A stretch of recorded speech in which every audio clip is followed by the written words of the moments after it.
Right now, a lot of smart people are using one scary word about the stock market: bubble. Your savings, your 401k, maybe your whole retirement is sitting in there. So let's do this together, slowly, in plain words.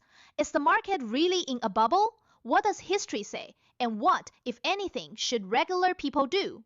No hype, no doom, just a verified record. Stay with me. First, one number that tells most of the story. It's called the CAPE ratio. Say it like a superhero's cape. All it does is compare today's stock prices to how much companies actually earn. Right now, that number is about 41. Here's why that matters. Across the last 100 years, the normal number is about 16. So stocks today cost roughly 2.5 times their usual price. In plain words, you're paying about $41 for every one the company earns in a year. And there's SI second gauge named after the famous investor Warren Buffett. It compares the whole stock market to the size of the entire economy. It just hit about 236%, near the highest ever recorded. Two different rulers, both saying the same thing. Stocks are expensive,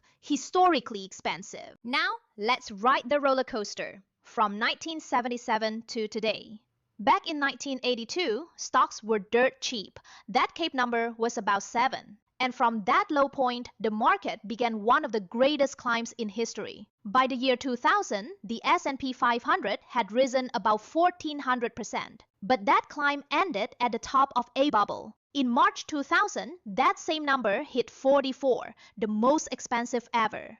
And then, the fall. The S&P 500 dropped about 49%. The tech-heavy dropped about 78%. So here's the pattern you can see with your own eyes. The cheapest moments gave the biggest gains, and the most expensive moments came right before the biggest falls. Today, we're back near the top of that chart. So, the question everyone asks, when does it crash?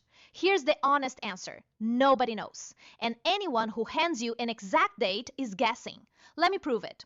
That same number hit 41 way back in early 1999. If you had sold everything right then, you'd have been wrong for almost a year because the market kept climbing.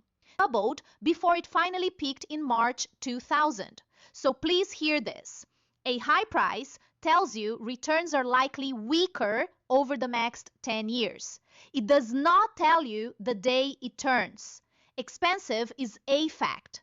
A crash date is a guess. Don't let anyone sell you the guess. Now, let's talk about you and your money. Okay, now the part that matters for you. When a crash comes, it does not land on everyone the same way. Big companies hold piles of cash. They ride it out and they buy up cheaper rivals on the way down. Regular families, it's harder.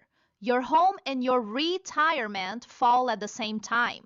And downturns bring layoffs. So your income can wobble right when you need it most.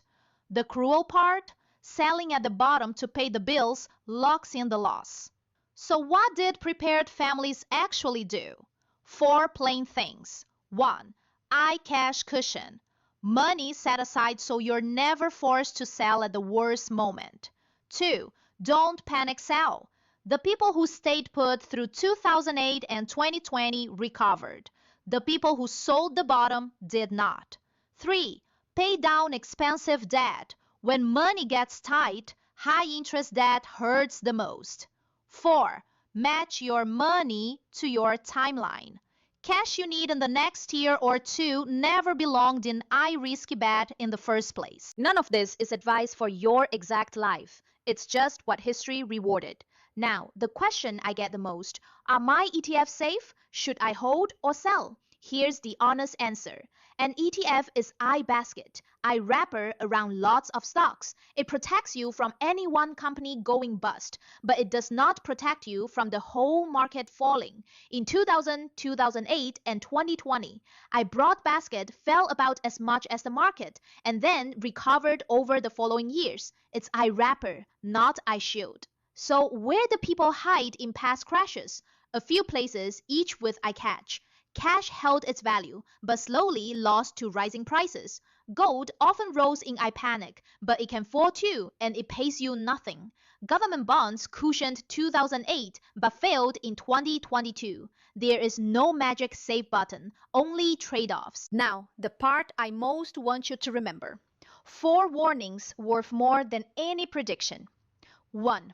Nobody times the top, not even the pros. A confident date is a sales pitch. 2. Borrowed money is the real killer. Debt and margin turn a normal dip into a wipeout. 3.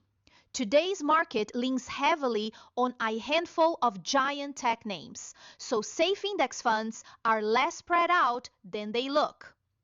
4. Fear is when the scams come out. Get out now. Guaranteed safe returns. Urgency is the red flag. So, where do we land? Stocks are expensive. That's a fact. A crash is coming on this date. That is not.